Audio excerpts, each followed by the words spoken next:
Bonjour à tous, donc avec les combats mémorables de MMA pour l'année 1995 cette fois-ci. J'ai déjà fait 93 et 94, donc si ça vous plaît, n'hésitez pas à aller voir ces deux vidéos-là aussi. Et donc 95, je vais vous proposer, comme pour 94, 4 combats que je trouve vraiment très intéressants, tous les 4 pour différentes raisons que je vais évoquer. Et je vais commencer tout de suite par le premier, à savoir le combat entre Ken Shamrock et Dan Severn de l'UFC numéro 6. Alors, évidemment, l'affiche, si vous avez un peu vous avez vu ce que j'ai raconté pour 94 et vous connaissez un peu, on se rend compte que c'est une très grosse affiche, évidemment.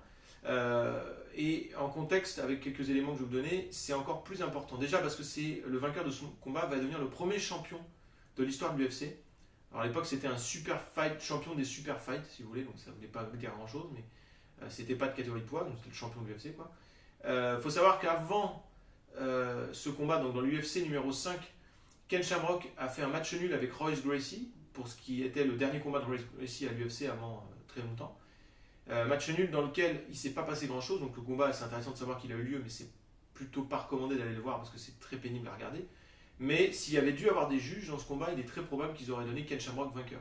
Donc Ken Shamrock était devenu quasiment le numéro 1 mondial à égalité avec Royce Gracie après ce combat. Et donc là, à l'UFC 6, l'idée c'était pour lui de confirmer, d'autant qu'il avait été numéro 1 à Pancrase Wrestling et qu'il était, je pense, à ce moment-là numéro 1 là-bas, de confirmer ce statut et d'être le numéro 1 mondial en battant Dan Severn. Et Dan Severn, lui, donc je vous rappelle qu'il avait perdu contre Royce Gracie, mais de façon un petit peu bête, quelque part, à l'UFC 4. À l'UFC 5, il a gagné un tournoi en étant assez impressionnant, et donc il arrive là aussi avec beaucoup de momentum, et on se dit que s'il ne reproduit pas l'erreur qu'il a commise à l'UFC 4, il n'y a aucune raison que quelqu'un puisse le battre. Il avait vraiment quelque chose de très impressionnant aussi.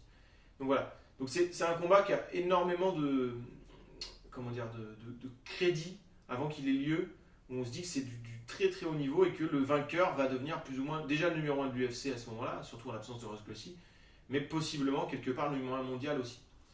Voilà. Et c'est vrai qu'avant le combat, ça devait être difficile de savoir ce qui pouvait aller se passer, puisque ces deux combattants ont un style assez proche, à savoir qu'ils aiment bien dominer l'adversaire en lutte pour être sur le dessus, avoir l'adversaire sur le dos, et de là, faire des soumissions. Voilà. Et on pouvait penser que le duel de lutte allait tourner à l'avantage de Dan Severn, qui a énormément de références en lutte freestyle, alors que Ken Shamrock, lui, pas tellement. C'est plus un spécialiste de MMA qui combine différentes techniques de grappling. Voilà.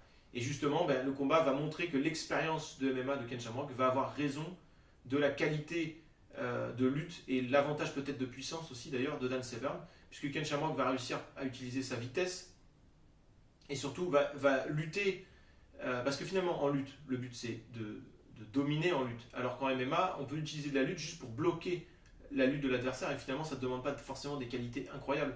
Ken Shamrock ne pourrait pas battre Dan Severn en lutte, mais il était peut-être capable de juste ne pas perdre. Et c'est ce qu'il va faire, il va juste défendre, toutes les amener au sol, jusqu'à obtenir une situation où il peut tenter une soumission, à savoir quand Dan Severn va se frustrer et laisser un peu son coup disponible, donc baisser un peu sa garde, et Ken Shamrock va s'en emparer et faire une guillotine pour la victoire.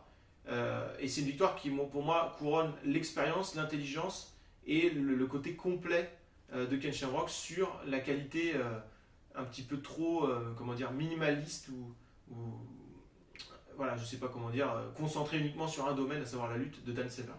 Voilà, c'est un match qui est très important dans l'histoire parce que ça couronne le premier champion Ken Shamrock, ça met Ken Shamrock numéro 1 de l'UFC de façon nette et probablement numéro 1 mondial aussi, même si c'est pas le combat le plus excitant au monde. Si vous aimez le côté grappling amené au sol, c'est vraiment pas mal. À savoir que les deux combattants vont se réaffronter un an plus tard. Dan Severn gagnera cette revanche, mais à la décision des juges, en plus dans une décision partagée, donc dans un match qui est très chiant, que je ne vous proposerai pas pour 96, et qui finalement ne permettra pas à Dan Severn, du fait de cette façon de gagner, de devenir numéro 1 vraiment dans le cœur des fans ou devenir une star, alors que Ken Shamrock, ici avec cette victoire un peu plus éclatante, le devient en 95. Je passe au deuxième combat de cette liste des 4 combats que j'estime être vraiment mémorables et intéressants à revoir aujourd'hui de 95. Et c'est aussi un combat qui a lieu à l'UFC 6, donc le même jour, le 14 juillet 95. Ça oppose Oleg Taktarov à Tank Abbott. C'est la finale du tournoi en fait de ce soir-là, puisqu'à l'époque l'UFC faisait des super fights et puis entre des stars établies et puis des tournois qui permettent de créer de nouvelles stars. En gros, c'était un peu ça le principe. Et donc en finale, on retrouve donc Oleg Taktarov qui avait déjà participé au tournoi de l'UFC 5, qui s'était fait battre par le futur vainqueur Dan Severn. Et il avait été assez impressionnant, pour ça qu'il a été réinvité. Et face à lui, donc, Tank Abbott, qui est un nouveau venu, qui va tout de suite conquérir le cœur des fans par son côté brutal. Voilà, il est un peu gros, il a un look de brute à l'américaine, on l'imagine facilement sur sa Harley, un petit peu, voilà. Et il est présenté comme quelqu'un qui a fait beaucoup de combats clandestins, dans des bars, dans la rue, machin. Et les deux ont passé les tours dans ce tournoi avec des victoires expéditives, mais Taktarov avec des soumissions et Abbott avec 2 KO. D'ailleurs, à noter que Tank Abbott combat avec des gants typiques de MMA, comme on peut les avoir aujourd'hui, pour pouvoir frapper plus fort sans se casser la main. Donc on sent vraiment le côté brut, qui sait ce qu'il fait un peu aussi, donc ça lui donne quelque chose. Il a beaucoup de charisme à l'américaine, donc qui plaît en tout cas au public de l'époque. Voilà. Alors c'est vraiment une opposition de style complète, mais c'est ça aussi qui rend le match fascinant. C'est qu'on a quelqu'un d'un peu, déjà un russe contre un américain, bon c'est plus la guerre froide, mais il y a toujours un truc. Quelqu'un d'un peu sobre et qui est plutôt dans l'intelligence et dans la technique, Taktarov, contre un truc un peu brut, un peu voilà, droit devant, Tank Abbott. Donc c'est intéressant et c'est un combat qui va être très long et qui va avoir par moment ce côté épique. Alors je dis bien par moment parce que comme c'est long, il y a beaucoup de moments chiants, il faut se le dire. Notamment les moments où Taktarov est sur le dos et Tank Abbott essaye de mettre des coups et Taktarov le bloque en utilisant certainement des techniques de jiu-jitsu, de sambo. Il arrive à le neutraliser et à le fatiguer comme ça. Donc il y a beaucoup de moments comme ça. Le combat dure 17-18 minutes. Sans round, sans reprise, sans on se relève, machin. Il faut quand même le voir. Voilà. Mais quand il se passe des choses, je trouve qu'il y a quelque chose d'épique qui se passe. Les deux se fatiguent, on sent que c'est dangereux, on ne sait pas lequel des deux va réussir à prendre l'avantage et emmener le truc sur son terrain. Et finalement, ce sera Oleg Taktarov qui gagnera par étranglement. Mais surtout du fait de la fatigue de Tank Abbott, je pense que ce qui a permis à Taktarov de gagner, c'est sa condition physique. Voilà. Ce qui est étonnant, c'est que finalement, cette victoire, même si elle est méritée, c'est une belle victoire, etc., ne va pas permettre à Taktarov de devenir une star. Par contre, Tank Abbott, lui, va le devenir un petit peu. C'est un peu le premier combattant de MMA ou de l'UFC qui va devenir une star, pas forcément parce qu'il va avoir de grands accomplissements, mais par sa personnalité, son charisme. Un peu, bon, c'est peut-être un petit peu réducteur de dire ça, mais un petit peu comme un Conor McGregor aujourd'hui, qui, enfin peut-être pas aujourd'hui, mais qui au départ est devenu une star avant même d'être champion, parce qu'il avait du trash talk, il avait du charisme, etc. Bon, c'est un peu l'idée, même si Tank Abbott ne va pas avoir d'accomplissement comme Conor McGregor a pu en avoir. Bon, je parle de lui juste pour que vous ayez une idée. Hein, voilà. Voilà, mais Tank Abbott va revenir énormément de fois et va même pendant longtemps être le recordman du nombre de combats à l'UFC. Donc on va le retrouver, mais sans avoir de très grands accomplissements. Je crois que c'est important de le connaître. Savoir que Taktarov, par cette victoire, va obtenir le prochain match pour le titre contre Ken Shamrock à l'UFC 7. Match qui sera très chiant aussi et qui finira en match nul, là aussi, donc juste pour donner un peu la suite des événements pour ces deux combattants. Combat suivant. Alors, jusqu'à maintenant, que ce soit dans cette vidéo ou dans les deux autres précédentes, j'ai parlé de combats très connus, globalement, de combats assez connus. Là, je vais vous parler de deux combats, même si vous êtes gros fan de MMA, même si vous avez l'impression de bien connaître le domaine, il y a des chances que vous ne les connaissiez pas, ou vous en connaissiez peut-être qu'un seul des deux ou quoi. Et ces deux combats que je trouve absolument fantastiques. Pour moi, clairement, les deux combats dont je vais parler, c'est l'un des deux qui est le combat de l'année. Je ne sais pas lequel des deux choisir, mais si on devait élire le combat de l'année, le combat le plus fun de l'année, voilà, ce serait un des deux qui vient. Alors, je vais commencer dans l'ordre. Le premier, c'est un combat entre Mario Sperry et Igor Zinoviev qui se passe à la IF. Donc, c'est Extreme Fighting, c'est le nom de l'organisation. C'est leur premier show. Et c'est une organisation américaine qui a voulu reprendre un peu ce qu'a fait l'UFC. Et on sent qu'ils ont voulu avoir leur Royce Gracie à eux. Et donc, ils ont récupéré pour ça Mario Sperry, qui était une ceinture noire et un espèce d'élève prodige de la famille Gracie. Mario Sperry, le futur fondateur de la Brazilian Top Team, qui va faire sortir énormément de stars tels que Anderson Silva, Antonio Rodrigo Nogueira, Paulo Filho et j'en passe. Donc c'est quelqu'un qui va être très important ensuite, mais à ce moment-là, il était combattant. Et alors, truc assez marrant, mais Mario Sperry est annoncé avant ce combat comme ayant 273 victoires et 0 défaites.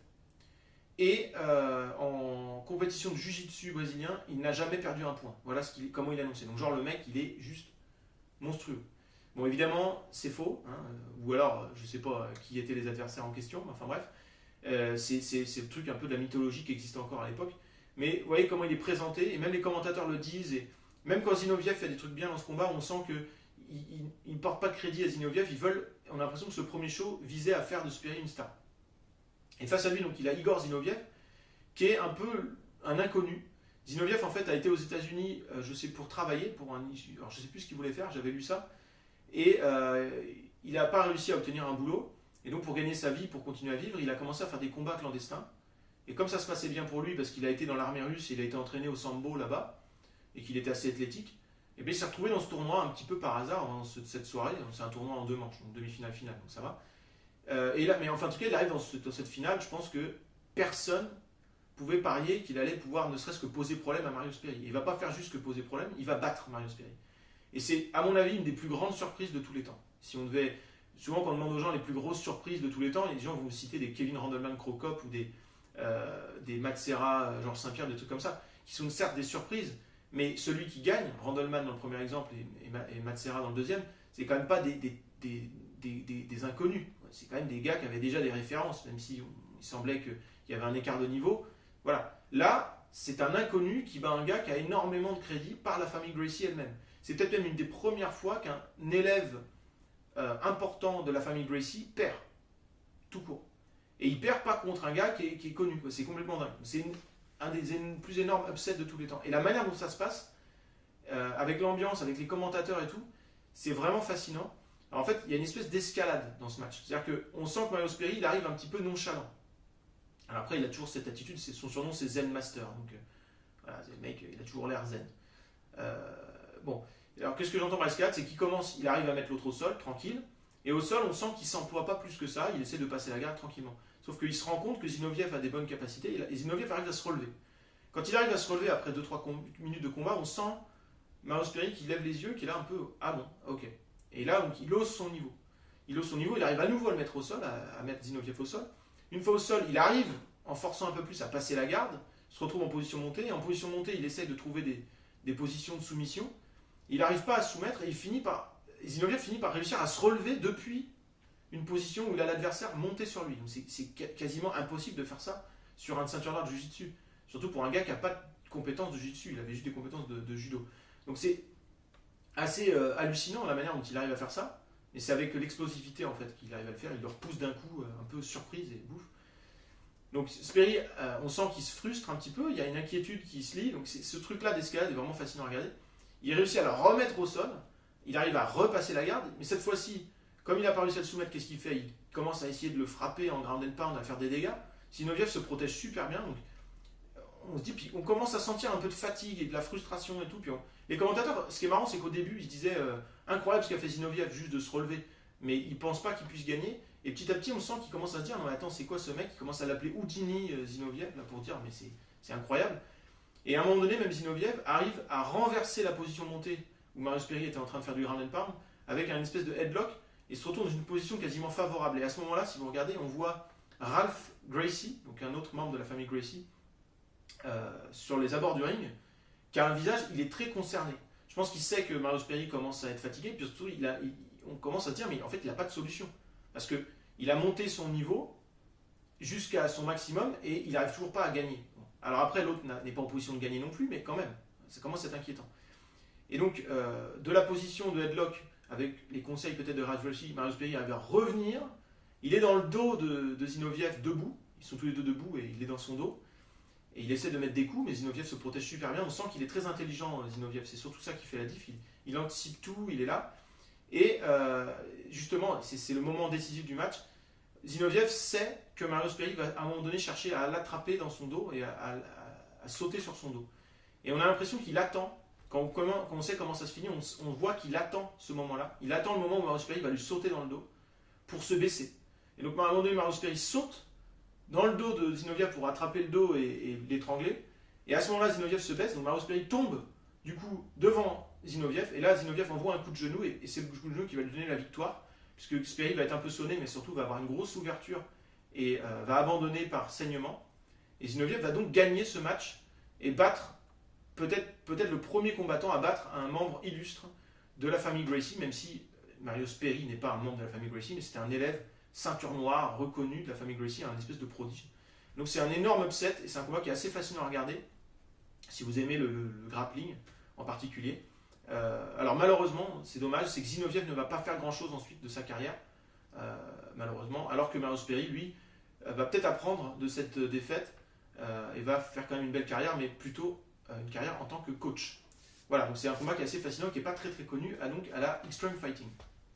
Organisation qui ne va rien faire d'autre par ailleurs, d'ailleurs je ne vous en reparlerai pas. Et alors, dernier combat dont je vais vous parler, là aussi pas très connu, peut-être un peu plus à la limite, c'est la finale d'un tournoi de 32 combattants qui se passe en Russie à la IAFC, dans un show qui s'appelle, alors attendez, Absolute Fighting Championship numéro 1. Si vous tapez IAFC Absolute Fighting Championship 1, vous aurez le show en entier. Enfin, ce qui a été diffusé, c'est-à-dire non pas à partir des 16e de finale, quand vous avez 32 combattants, vous avez 16e de finale, mais à partir des 8e de finale. Donc vous avez tous les matchs à partir des 8e de finale. Dans ce tournoi, on retrouve notamment, et ça peut peut-être vous intéresser, Igor Vovchanchyn, donc le futur grand combattant du Pride, qui a 22 ans et qui est spécialiste de kickboxing, et qui est assez intéressant. Mais donc il ne va pas jusqu'en finale, Igor Vovchanchyn. La finale oppose Ricardo Moraes à Mikhail Ilyukhin. Ou Ilyukhin, je ne sais pas comment ça se prononce, on va dire Ilyukhin. Alors Ricardo Moraes, c'est un élève lui aussi ceinture noire reconnu de la famille Gracie, avec quand même un petit truc spécifique, c'est que il utilise beaucoup le jiu-jitsu pour bloquer ses adversaires et les battre en ground and pound. C'est un colosse, il fait un bon, je crois qu'il fait 2 mètres ou un peu plus de 2 mètres, un gros poids lourd, très, très athlétique, et il a gagné tous ses combats par KO d'ailleurs, comme ça. Et face à lui, donc, on a Mikhail Ilyukhin qui est un russe, donc local, puisque ça se passe en Russie, qui a gagné le premier combat de cette organisation, le premier tournoi, en gagnant tous ses matchs par soumission rapide, mais très rapide, des soumissions en 30 secondes, etc. Ce qu'il a fait d'ailleurs de la même manière ce soir-là. Il faut quand même se rendre compte qu'ils ont gagné 4 combats avant d'arriver en finale le même soir, donc ils arrivent, voilà, t'as intérêt à gagner vite.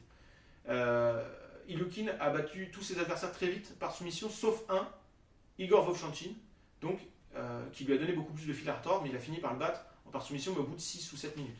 Donc c'était un peu plus compliqué pour lui. Donc on arrive dans cette finale un peu symbole, où on a le monstre physique et surtout le vainqueur annoncé, parce que élève de la famille Gracie, ceinture noire, brésilien, comme ça, machin, Ricardo Moraes, contre le local, et déjà un petit peu coté, parce qu'il a gagné un tournoi précédemment, Mikhail Ilyukhin, spécialiste de sambo. Donc c'est un autre combat, d'ailleurs, vous avez vu, Taktarov contre Abbott, Zinoviev contre Sperry, et ici, on a l'émergence des Russes en 95 dans le MMA, notamment par le sambo, qui est un art martial qui fonctionne très bien, tout comme le jiu-jitsu brésilien ou la lutte. Et on voit que le sambo, c'est l'art martial russe. La lutte, c'est plutôt un art martial américain, même si les Russes sont pas mal dans le domaine. Et puis le jiu-jitsu brésilien, bien sûr. Donc on a l'impression que finalement, chaque pays a ses spécialités qui lui permettent de briller. Les Japonais ne sont pas encore tout à fait là pour le moment. Bref, et c'est un combat qui est assez fascinant, parce qu'il a ce côté épique où en fait on a 2 combattants qui ont écrasé la compétition jusque-là, et là on sent qu'il y a un vrai bras de fer. Alors Ilyukhin va réussir à mettre Moraes au sol très vite, et on sent que le fait de l'avoir mis au sol et de l'avoir sur le dos, on a l'impression que c'est déjà une énorme victoire, et que peut-être ça va lui suffire pour gagner.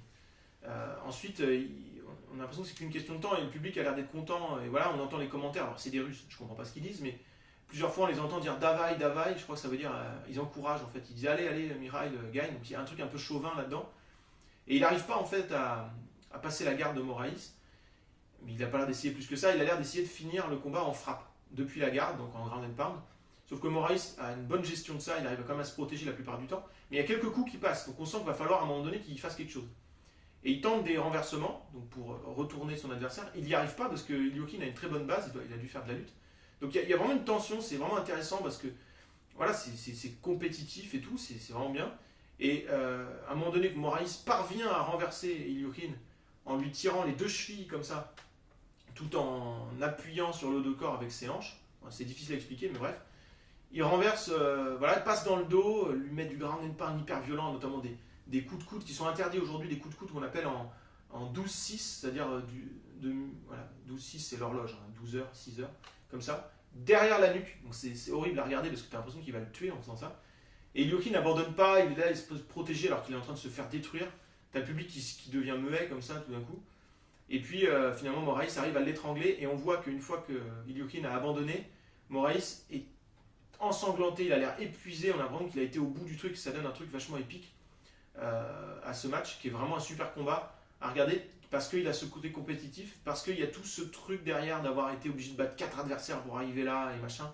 Voilà, c'est vraiment fantastique. Je vous invite, si vous êtes passionné de MMA des premières heures, à vous faire le tournoi en entier, enfin la rediffusion en entier. Parce qu'il y a quelques combats entre 2 combattants russes qui sont sympas. Les combats sont globalement assez dynamiques. Il y a un KO que Vovchanchyn inflige à un spécialiste de jiu-jitsu brésilien qui est assez fantastique aussi. Le combat est très rapide. ça fait mal à voir, mais bref. Voilà, mais en tout cas, voilà, le combat en soi est super. Ça montre aussi qu'il y a une émergence du MMA dans d'autres pays, notamment la Russie. Et ça montre encore la domination, pas seulement de la famille Gracie, mais aussi de leurs élèves à ce moment-là, et l'avance un petit peu que les Brésiliens avaient sur le monde, même si elle n'est pas si énorme que ça, cette avance. On le voit notamment à travers la compétitivité des combattants russes.